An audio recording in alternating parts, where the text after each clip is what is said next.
महंगाई की बात करेंगे तो महंगाई का एक और तूफान आ चुका है। चने और दालों की कीमतों में भी इजाफा हो गया है। दाल चना की कीमत में फी किलो 20 रुपये इजाफा 240 रुपये फी किलो हो गई है।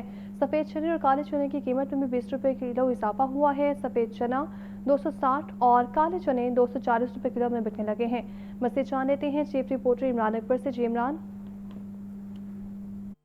देखें, इस वक्त मौजूदा सूरत मार्केट में ये है कि गंदम, आटा, रोटी के बाद अब दालों की कीमतें भी आसमानों से बातें करना शुरू हो गई हैं और महंगाई का तूफ़ान है। और इस हवाले से मौजूदा सूरत में जो दाल चना है उसका जो 50 किलो का थैला है वो 9,700 से बढ़ के कहीं पर 10,700 का और कहीं पर 11,000 रुपये का हो चुका है। और जो दाल है उसकी कीमतें जो हैं वो बढ़ चुकी हैं।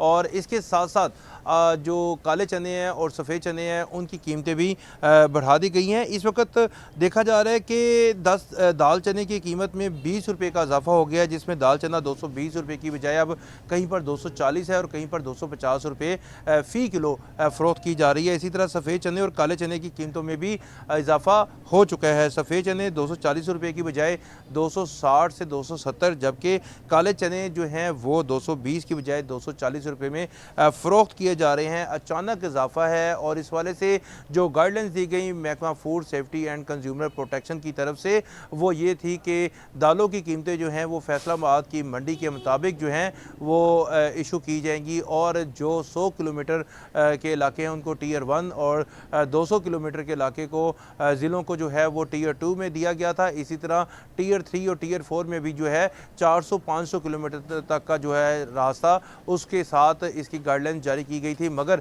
मौजूदा सूरत हाल में शहर में इस वक्त दालों की कीमतें बढ़ा दी गई हैं और इस वक्त दालों की कीमतें बढ़ने से जो आवाम है, जो शहरी हैं, उनकी जेबों पर मज़ीद जो है अज़ाफ़ी बोझ डाल दिया गया है। जी।